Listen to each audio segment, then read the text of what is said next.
कार्यरत आहेत. चला तर आपण त्यांची 3 टाळ्या वाजवून स्वागत करूया.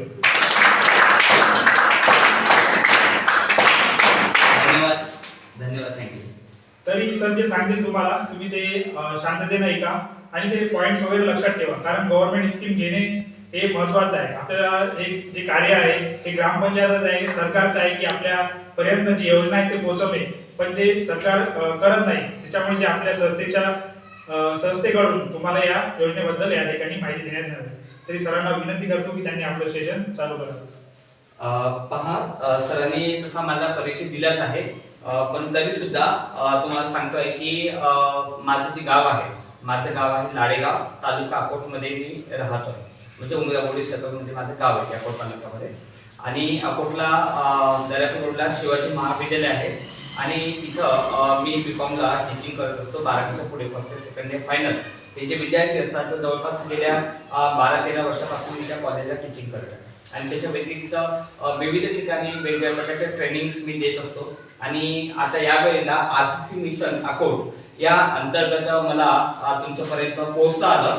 आणि जवळपास मागील 4 ते 5 दिवस झाले मी वेगवेगळ्या गावांना, जे आदिवासी गावं आहेत, आरसीसी मिशन अकोटच्या अंतर्गत व्हिजिट करून तेथील ज्या महिला आहेत, आदिवासी महिला, तर त्यांना मी ज्या सरकारी योजनांची माहिती या मिशनच्या अंतर्गत मी देत आहे.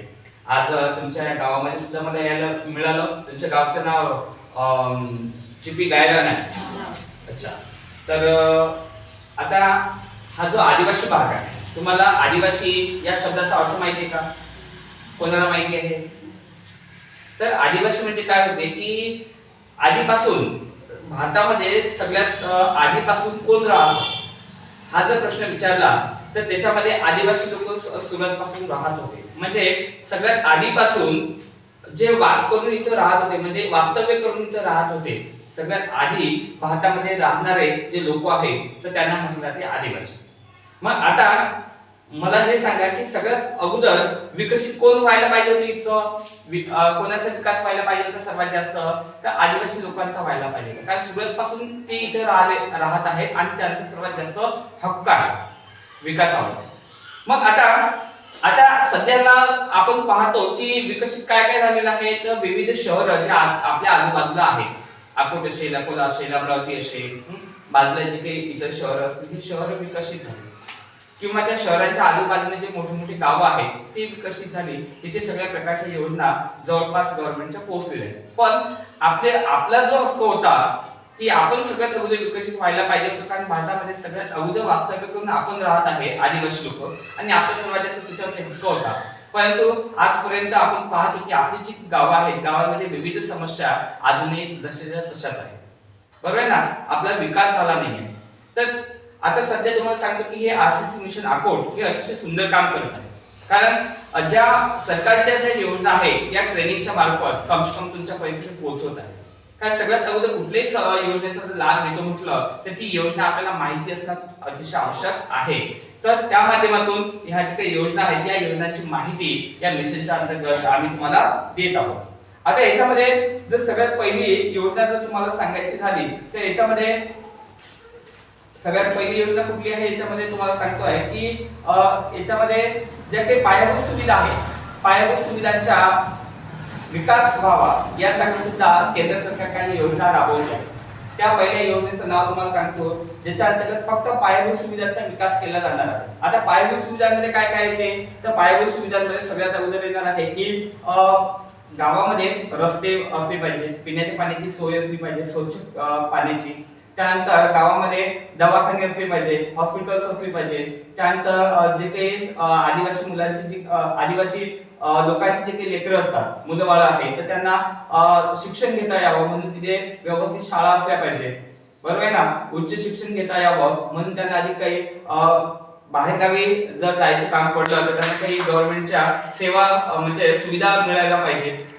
तर आता याच्यामध्ये तर पायाभूत सुविधांमध्ये सगळ्यात महत्त्वाचं मी तुम्हाला सांगितलं की पायाभूत सुविधांमध्ये गावातील रस्ते, त्यानंतर पिण्याच्या पाण्याची सोयी, त्यानंतर आरोग्यासाठी दवाखाने, त्याच्यानंतर शाळा, कमीत कमी 7वी 8वी पर्यंत गावामध्ये शाळा पाहिजे.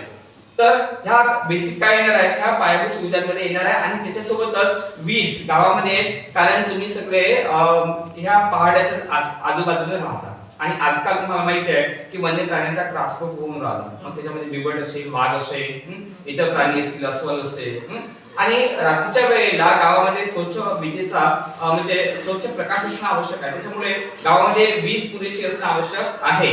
तर ह्या सगळ्या पायाभूत सुविधांमध्ये ह्या सगळ्या गोष्टी येणार आहेत आणि या सुविधा कोणत्या योजनेच्या अंतर्गत पुरवल्या जाणार आहेत आतापर्यंत, तर ते प्रधानमंत्री जनजातीय न्याय महान अभियान.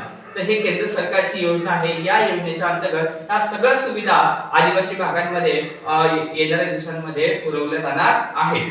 त्याच्यानंतर याच्यामध्ये एकलव्य मॉडेल रेसिडेन्शियल स्कूल आहे.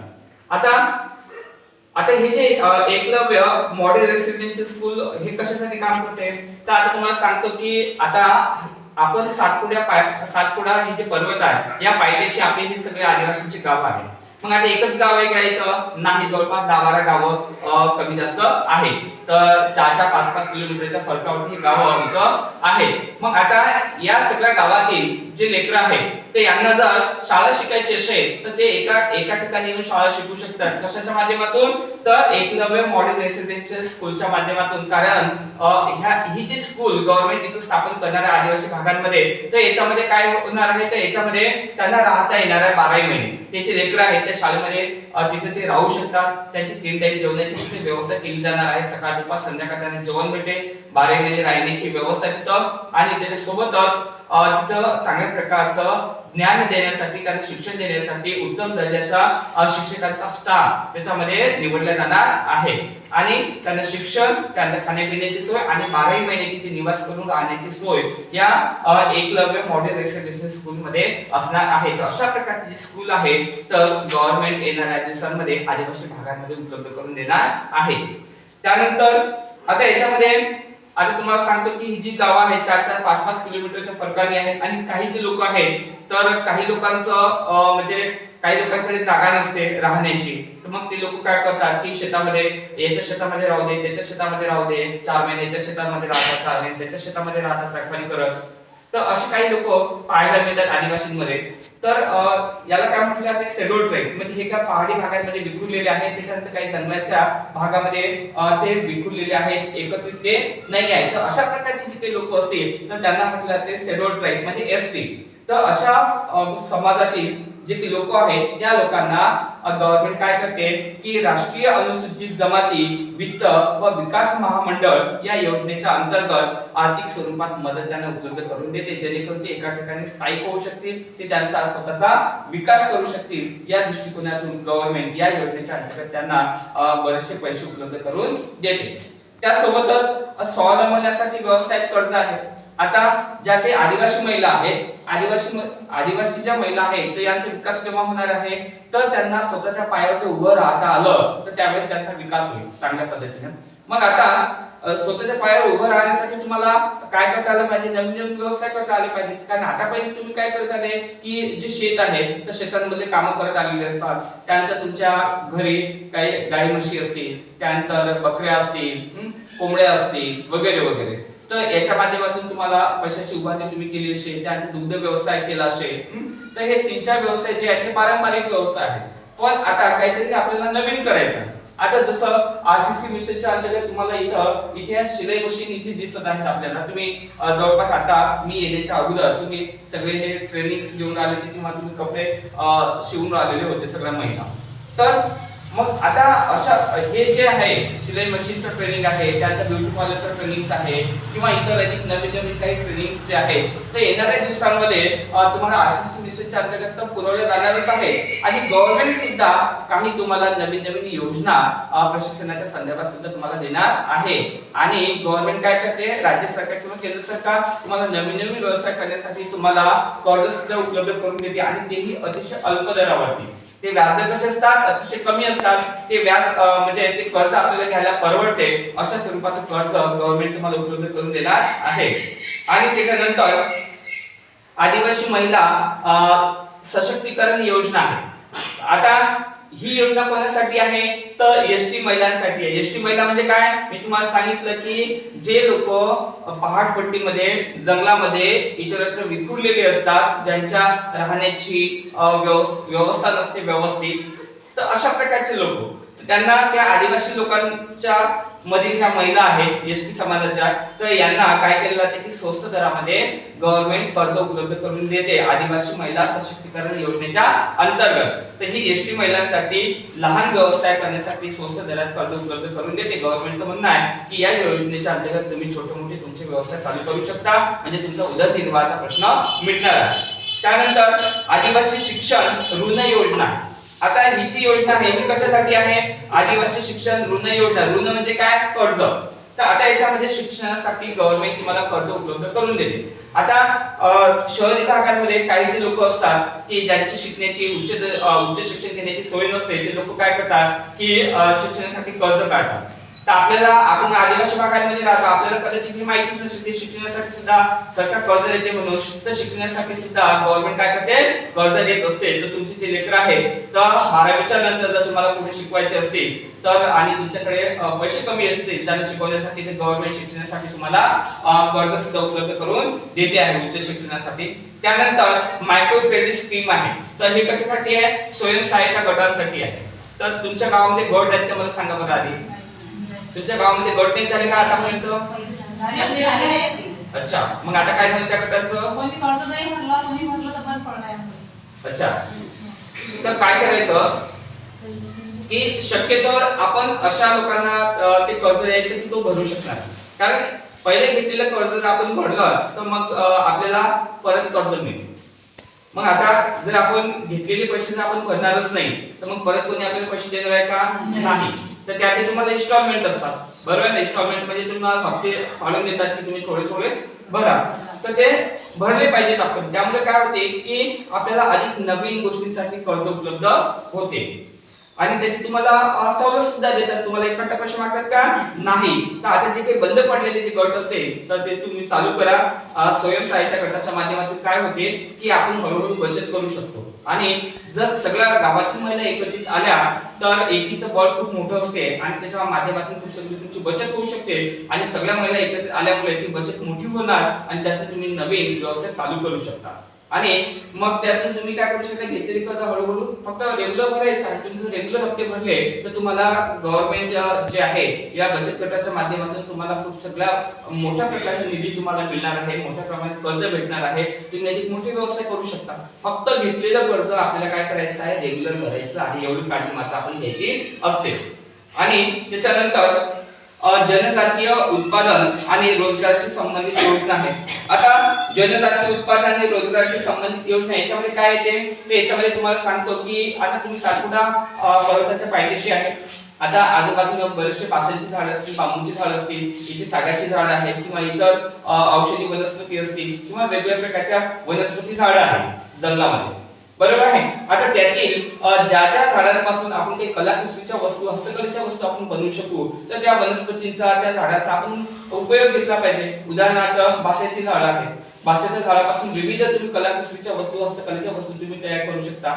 आता मी तर बरेचदा सह्याद्री वाहिनीवर टीव्हीवरती मी पाहत असतो. सह्याद्री वाहिनी पाहणं मला खूप जास्त आवडतं. त्यामध्ये बरेचदा हे जे मेळघाटचा जो एरिया आहे, चिखलदऱ्याचा जो एरिया आहे, त्याच्यामधलं बरेचसे जे काही बचत गट आहेत किंवा बचत गटाच्या महिला आहेत, तर त्यांनी व्यवसायासाठी कर्ज घेतलं, त्यांनी प्रशिक्षण घेतलं की बांबूपासून आपण कशा प्रकारच्या कलाकुसरीच्या वस्तू आपण बनवू शकतो, राख्या कशा बनवू शकतो. तर त्या मेळघाटातील त्या महिलांनी, चिखलदऱ्यातील काही महिलांनी काय केलं की त्यांनी बाशापासून काय बनवले, हस्तकलेच्या वस्तू बनवल्या. तर त्या वस्तूंमध्ये राख्या पण येतील किंवा इतर वस्तू सुद्धा येतील कलाकुसरीच्या. आणि त्या राख्या ज्या आहेत त्या राख्या त्यांनी दिल्लीपर्यंत पाठवल्या, मोदी साहेबांपर्यंत सुद्धा पाठवलेल्या आहेत. दूरपर्यंत त्यांच्या त्या राख्या जातात. तर या गोष्टीची खूप सगळी डिमांड असते, खूप सगळी मागणी असते. तर त्यामुळे आपण हस्तकलेच्या वस्तू कशा बनवू शकतो, कलाकुसरीच्या वस्तू कशा बनवू शकतो, हे आपण शिकलो पाहिजे, याचं प्रशिक्षण आपण घेतलं पाहिजे. आणि अशा प्रकारचे प्रशिक्षण गव्हर्नमेंट तुम्हाला उपलब्ध करून देणार आहे. आणि ह्या वस्तू आपण मग कुठे विकू शकतो. कारण वस्तू तयार केल्या तर त्या विकल्या गेल्या पाहिजे. तर याची सुद्धा माहिती प्रशिक्षणाच्या अंतर्गत तुम्हाला दिली जाणार आहे की आपण त्या वस्तू कुठे विकू शकतो, त्याची वस्तूची किंमत आपण कशी ठेवू शकतो, सगळ्या गोष्टी त्याच्यामध्ये शिकवल्या जातात. आणि त्याच्यानंतर तुम्हाला सांगतोय की विशेष केंद्रीय सहाय्य. आता याच्यामध्ये काय येते विशेष केंद्रीय सहाय्यामध्ये, तर याच्यामध्ये राज्य सरकारने काय केलं जाते की अतिरिक्त निधी दिला जातो. कशासाठी दिला जाते की त्यांना सांगितलं जाते राज्य सरकारांना की तुम्ही आदिवासी भागांचा विकास करा. मग आता विकास केव्हा होणार आहे आदिवासी भागांचा, तर त्यांना सांगितलं जाते की आदिवासी भागांमध्ये शिक्षणाची सोय उपलब्ध करा, त्यानंतर आरोग्याच्या संदर्भात दवाखाने वगैरे उघडा, त्यानंतर पायाभूत सुविधा, त्याच्यामध्ये रस्त्याची सुविधा, स्वच्छ पाण्याची सुविधा, त्यानंतर लाईटिंगची व्यवस्था आहे, त्यानंतर शाळा असतील, तर ह्या सगळ्या सुविधा तिथे उपलब्ध करून द्या. आणि सोबतच रोजगार त्या आदिवासी भागातील महिलांना पुरुषांना काय भेटला पाहिजे, रोजगार भेटला पाहिजे. आणि रोजगार भेटला, त्यांना पैसे आले, आपलं जीवन त्यांना आपल्या जीवनात गुंतवता येणार आहे. आणि याच्यासाठी त्यांना रोजगार कसा भेटेल, तर त्यांना विविध कौशल्य त्यांच्या हातात असले पाहिजे. जसं आता तुम्हाला या ट्रेनिंगच्या अंतर्गत, जे शिलाई मशीन ट्रेनिंगच्या अंतर्गत तुम्हाला शिकवलं जात आहे की कपडे कसे शिवायचे, मग त्याच्यामध्ये ब्लाऊज असते, त्याच्यानंतर इतर ड्रेसेस असतील मुलींचे, ते तुम्हाला शिकवत असतील. तर त्याच्या माध्यमातून काय होते की आपल्याला एक रोजगाराचं साधन उपलब्ध होऊ शकते. आता याच्यामध्ये अशाच प्रकारचे विविध जे काही कौशल्य विकास कार्यक्रम जे आहेत, तर गव्हर्नमेंट घेणार आहे आणि गव्हर्नमेंट त्याला विविध पद्धतीने काय करते, तुम्हाला कर्ज सुद्धा उपलब्ध करून देत असते. आता याच्यामध्ये आता तुम्हाला सांगतो की आता जे काही आर्थिक मदत, आता शिक्षणासाठी आर्थिक मदत योजना, आता आपले जे लेकर आहेत, पहा शिक्षण जेव्हा घेतो तर पहिली पासून चौथी पर्यंत, चौथी पासून सातवी पर्यंत, सातवी पासून दहावी पर्यंत, दहावी पासून मग अधिक बारावी, बारावीच्या पुढे, तर असे त्याच्यामध्ये खूप सगळे कॅटेगरीज येतात, म्हणजे वर्गवारी असते. तर मग आता याच्यामध्ये सुरुवातीला प्राथमिक किंवा माध्यमिक वर्गातील आदिवासी विद्यार्थ्यांसाठी प्री मॅट्रिक स्कॉलरशिप असते. तर या विद्यार्थ्यांना स्कॉलरशिप दिली जाते, म्हणजे प्राथमिक किंवा माध्यमिक वर्ग, माध्यमिक म्हणजे काय, जवळपास तुम्हाला सांगतोय की 10वी पर्यंत म्हणू शकतो आपण, पहिल्या वर्गापासून तर 10वी पर्यंत, मग त्यात प्राथमिक आणि माध्यमिक दोन्ही पण येते. तर या वर्गातील विद्यार्थ्यांना शिक्षण घेण्यासाठी गव्हर्नमेंट त्यांना प्री मॅट्रिक स्कॉलरशिप उपलब्ध करून देत आहे. त्यासोबतच उच्च माध्यमिक आणि कॉलेजच्या विद्यार्थ्यांसाठी जर 12वीच्या पुढे जर आपल्याला शिकायचं असलं तर पोस्ट मॅट्रिक स्कॉलरशिप सुद्धा त्यांना उपलब्ध करून दिली जाते. आणि त्यानंतर हॉस्टेल अँड कोचिंग, तर याच्यामध्ये निवासाची सुविधा आणि अतिरिक्त कोचिंग म्हणजे कोचिंग. तर याच्यामध्ये हॉस्टेल असतात काही, ज्यामध्ये तुम्ही राहू शकता आणि खाण्यापिण्याची व्यवस्था 12 महिने तिथे तुम्ही राहू शकता. तर हॉस्टेलची सुविधा सुद्धा याच्यामध्ये मिळणार आहे. तर अशा प्रकारचे काही ज्या काही गोष्टी आहेत, तर गव्हर्नमेंट तुम्हाला उपलब्ध करून देते. म्हणजे वेगवेगळ्या गोष्टींसाठी स्कॉलरशिपच्या योजना सुद्धा गव्हर्नमेंटकडे आहे. आदिवासी भागांचा आदिवासी भागातील जी मुलं आहेत तर शिक्षणाचा त्यांचा विकास करण्यासाठी. आणि त्याच्यानंतर आता याच्यामध्ये आदिवासी भागातील जे काही आदिवासी लोकांना असं म्हटलं जाते की वनस्पतींचा अभ्यास असतो, मग त्याच्यामध्ये विशेषतः औषधी वनस्पती आहे. तर याच्यामध्ये काही जे वैद्य असतील, ज्यांना जे जाणकार आहेत की औषधी वनस्पतींचे, मग त्यांचे हे जे व्यवसाय आहेत, वैद्याचे जे व्यवसाय हे चालले पाहिजे, त्यांना विकसित करता यावं यासाठी गव्हर्नमेंट त्यांना वर्षाला 10,000 रुपये अनुदान सुद्धा देते. आणि त्याच्यासोबतच जे काही आदिवासी भागातील जे काही महिला आहेत किंवा जे काही पुरुष आहेत, तर त्यांना त्यांचे जे काही लेकरं आहेत, तर त्या लेकरांचे त्यांना लग्न करायचे असतात, परंतु कधी कधी पैशांच्या अडचणीमुळे आपण त्यांचे लग्न लावू शकत नाही आहे. तर मग गव्हर्नमेंट काय करते, गव्हर्नमेंट अशा लोकांना ज्यांना मुलाबाळाचे लग्न करायचे आहेत आदिवासी भागातील लोकांना, तर त्या लोकांना गव्हर्नमेंट जवळपास वर्षाला 1.5 लाख रुपये 2 लाख रुपये त्यांना काय करते, अनुदान सुद्धा त्याचे आर्थिक सहाय्य उपलब्ध करून देत आहे, जेणेकरून त्या आदिवासी भागातील जे काही लोक आहेत तर त्यांना आपण मुलाबाळांचे लग्न करायला पाहिजे. आणि त्याच्यासोबतच धरती आभा जनजातीय ग्राम उत्कर्ष अभियान आहे. तर याच्या अंतर्गत 79,000 कोटीचं सामुदायिक पॅकेज ट्रायबल गावांना गव्हर्नमेंट देत आहे. त्यासोबतच हेल्थ आहे, स्किल आहे, रोजगार आणि सामाजिक सुविधा वाढवण्यासाठी हे पॅकेज उपलब्ध करून दिलं जात असते. हेल्थ म्हणजे आरोग्याच्या संदर्भात, स्किल म्हणजे विविध कौशल्य तुम्हाला भेटली पाहिजे यासाठी, आणि त्याचा रोजगार उपलब्ध झाला पाहिजे, आणि काही सामाजिक सुविधा कशा वाढतील तर या दृष्टिकोनातून हे जे पॅकेज आहे धरती आभा जनजातीय ग्राम उत्कर्ष अभियानाच्या अंतर्गत दिलं जात असते. त्यानंतर याच्यामध्ये आता काही तुमच्या जमिनी वगैरे असतात, तुमचे काही जमिनीचे प्रॉब्लेम असू शकतात. तर त्या जमिनीचे प्रॉब्लेम मिटवण्यासाठी इथं एक 2000 एक 2006चा ऍक्ट आहे. 2006चा ऍक्ट आहे. तर तो आहे लँड राईट ऍक्ट म्हणून आहे तो. तर याच्या अंतर्गत आदिवासी किंवा पारंपरिक जंगल रहिवाशांना जमिनीवर हक्क मिळवून देणे. कारण कधी कधी काय होते की आपण हे आदिवासी भागातील लोक कसे असतात, गरीब असतात. कधी कधी ते सावकार मंडळी असू शकते. मग ते काय करतात, खाजगी काही लोकांकडून सावकारांकडून कर्ज घेतात. ते काय करतात, त्यांच्या अंगठी देऊन त्यांच्या जमिनी हडप करू शकतात. तर असे काही त्रस्त झालेले जे लोक आहेत तर त्यांना त्यांच्या जमिनीचा हक्क मिळवून देण्यासाठी एक लँड राईट 2006चा ऍक्ट आहे, म्हणजे कायदा आहे. त्या कायद्याच्या अंतर्गत आदिवासी आणि पारंपरिक जंगलचे जे रहिवासी आहेत तर त्यांना त्यांच्या जमिनीवरचा हक्क मिळवून दिला जात होतं. ही सुद्धा याच्यामध्ये एक योजना आहे, हा एक कायदा आहे.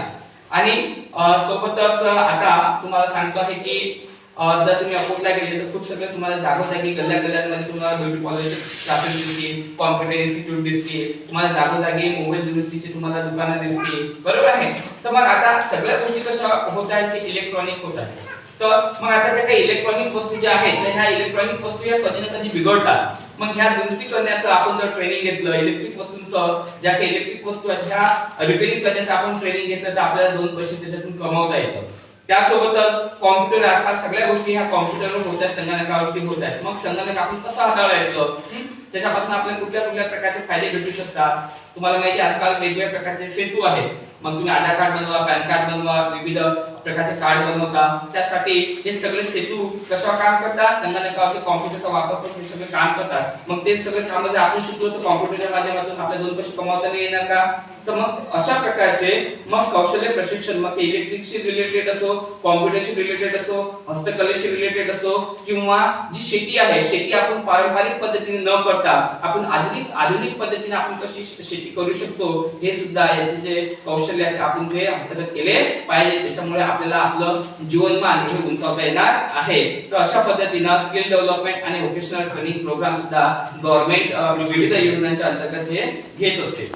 त्यानंतर अशा पद्धतीने तुम्हाला सांगतोय की हे सगळे जे काही आणि तुम्हाला सांगतोय की हे सगळे सुविधा जर तुम्हाला घ्यायच्या असतील, ह्या सगळ्या सुविधा जर तुम्हाला घ्यायच्या असतील तर आपण काय केलं पाहिजे, आपल्याकडे सगळ्या प्रकारचे डॉक्युमेंट्स असले पाहिजे, सगळ्या प्रकारचे कागदपत्र असली पाहिजे, बरोबर आहे ना. कधी कधी सुविधा तुमच्यापर्यंत येतात पण आपल्याकडे कागदपत्रच नसतात, कागदपत्रांची पूर्तता आपल्याकडे होत नाही आणि त्यामुळे मग त्या योजना आपण ते घेऊ शकत नाही. म्हणून आजही तुम्हाला संधी आहे की तुमच्याकडे ज्या ज्या प्रकारचे कागदपत्र तुमच्याकडे अपूर्ण असतील ते कागदपत्र तुम्ही पूर्ण करून ठेवा, जेणेकरून तुमच्याकडे योजना आल्या की त्या लगेच तुम्हाला त्या घेता आल्या पाहिजे, त्या योजनेचा तुम्हाला लाभ घेता आला पाहिजे. ही गोष्ट सगळ्यात आधी करायची आहे. घरी गेल्यानंतर पाहायचं की आपल्याकडे कुठल्या कुठल्या प्रकारचे कागदपत्र नाही तर ते तयार करून घ्यायचे तुम्ही लवकरात लवकर. आणि त्याच्यानंतर तुम्हाला तुमच्या गावामध्ये काही समस्या वगैरे असतील, आता तुम्हाला कुठल्या कुठल्या प्रकारच्या सुविधा पाहिजे, त्याच्यानंतर काही समस्या असतील तर तुम्ही त्या सांगू शकता. कारण हा जो व्हिडिओज आहे हे जे ट्रेनिंग आहे हे युट्यूबच्या माध्यमातून हे सगळं समाजापर्यंत पोहोचते. सगळे लोक याला पाहणार आहेत आणि त्यांच्या ज्या समस्या आहेत त्या समस्या सुद्धा जे काही आहे जे विविध लोकांपर्यंत समाजापर्यंत समस्या पोहोचणार आणि गव्हर्नमेंट पर्यंत सुद्धा ह्या समस्या पोहोचतील युट्यूबच्या माध्यमातून. तर तुम्हाला जे काही तुम्हाला सांगायचं असलं तर तुम्ही सांगू शकता. तुम्हाला कुठल्या कुठल्या प्रकारच्या सुविधा पाहिजे किंवा तुमच्या गावात कुठल्या कुठल्या प्रकारच्या समस्या आहेत आणि ट्रेनिंगशी रिलेटेड तुम्हाला कुठल्या कुठल्या प्रकारचे ट्रेनिंग हवे आहेत येणाऱ्या दिवसांमध्ये तर ते सगळं तुम्ही सांगू शकता. ज्याला बोलता येत असेल चांगल्या पद्धतीनं ते येऊन इथं बोलू शकता, सांगू शकता. कोणाला सांगायचं आहे कुठल्या प्रकारच्या तुमच्या गावामध्ये सुविधा पाहिजे किंवा कुठल्या अडचणी आहे येण्याच्या कुठल्या कुठल्या प्रकारचे तुम्हाला ट्रेनिंग हवे आहे ते तुम्ही सांगू शकता. सध्या व्हिडिओ काढणे चालू आहे आपला. माझं नाव आहे वीणा रमेश केदार. मी चिठ्ठी गावामधून राहते. आमच्या इथं सुविधा म्हणजे सर्वात मोठी तर आहे दवाखाना. कारण की दवाखान्याचा असं प्रॉब्लेम आहे की अर्ध्या रात्री जर कोणाची तब्येत जर बिघडली ना तर आमच्या इथं कशाची सुविधा नाही, नाही गाडी भेटत नाही, कशाची सुविधा नाही. त्यानंतर आहे इथं पाण्याची. आमच्या इथं सर्वात जास्त पाण्याची तर खूपच आहे. कारण की पाणी वेळेवर भेटत नाही, शुद्ध पाणी भेटत नाही. पाण्यामुळे तब्येत खराब होत असतात आणि त्यामुळे सर्वांच्या म्हणजे सर्वांची हेच कंडिशन आहे की पाणी अजिबात मिळत नाही, पाण्यामुळे दवाखाने नाही, दवाखान्यामुळे गाड्या नाही आहेत आमच्या इथं. आणि जाण्या येण्यासाठी सर्वात मोठी प्रॉब्लेम तेच आहे की आमच्या इथं बस नाही. आमच्या इथं कसं शाळांचे मुलं जे मुलं असतात ते पैदल जात असतात, एक तर 5 किलोमीटर, एक तर मग अर्धा इथून 7 किलोमीटर. तर लेकरं शाळेवर वेळेवर पोहोचू शकत नाही, बस नाही. आमच्या इथं वेळेवर ॲम्ब्युलन्सला फोन लावला, ॲम्ब्युलन्स नाही तिथं वेळेवर. त्यासाठी आम्हाला एक थोडं तरी सरकारी दवाखाना पाहिजे. आणि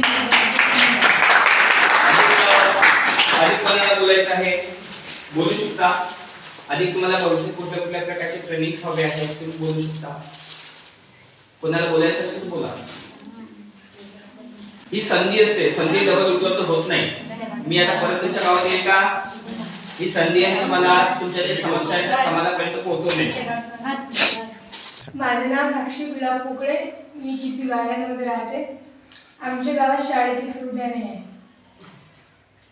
अच्छा, म्हणजे शाळेमध्ये तुम्हाला शाळेच्या सुविधांमध्ये नेमकं काय पाहिजे तुम्हाला? आमच्या गावात बस पण नाही, मग शाळा कोणत्या वर्गापर्यंत शाळा आहे तुमच्या गावामध्ये? 5वी पर्यंत. 5वी पर्यंत. 5वी नंतर मग तुम्ही कुठे शिकायला जाता? अकोटमध्ये होतो, पण गाडीचा प्रॉब्लेम होता, मग शाळा नाही.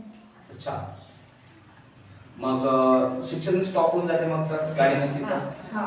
बरं. अधिक कुठली काही समस्या तुमच्या गावामध्ये?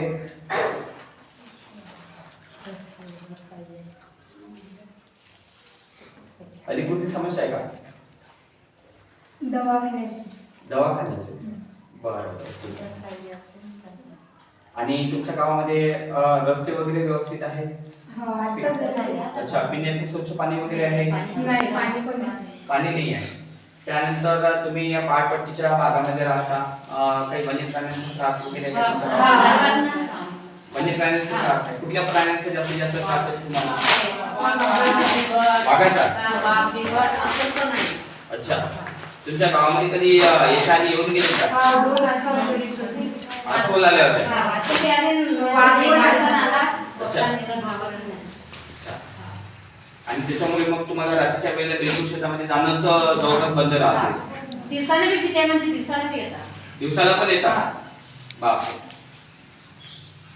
तर सरकार निश्चितच ह्या ज्या अडचणी आहेत तुमच्या तर निश्चितच येणाऱ्या दिवसांमध्ये सोडवणार आहे. कारण हा जो भाग आहे सातपुडा पर्वत जो आहे हा टायगर प्रोजेक्ट मध्ये आहे. तर त्याच्यामुळे पहाडपट्टीचे लागून जे काही गावं आहेत तर त्यांना थोडाफार त्रास होतोच, पण येणाऱ्या दिवसांमध्ये हा त्रास थोडासा कमी होईल अशी अपेक्षा आपण म्हणजे सर कसे ते म्हणजे काही पकडला तर म्हणजे तक्रार करायला शानूला जावं लागतं. तिथपर्यंत जाऊ नाही शकत ना, शानूला जावं लागते त्याच्यासाठी. तिथपर्यंत जाऊ नाही शकत ना. मग बरोबर आहे, बरोबर. ते म्हणजे त्याच्यासाठी आधी काही ना काही झालं पाहिजे ना. आणि तो प्राणी पण एका ठिकाणी राहत नाही, त्याने विलीन केल्यानंतर तो तिथेच राहणार आहे. हे नसेल तिथपर्यंत जाईपर्यंत तो दुसरीकडे निघून जातो. बरोबर आहे. तर ठीक आहे, धन्यवाद. तुम्ही ज्या काही तुमच्या गावात समस्या आहेत तर इथं येऊन तुम्ही सांगितल्या, त्या माध्यमातून ह्या समस्या तुमच्या समाजापर्यंत पोहोचणार आहेत. कोणाला अधिक बोलायचं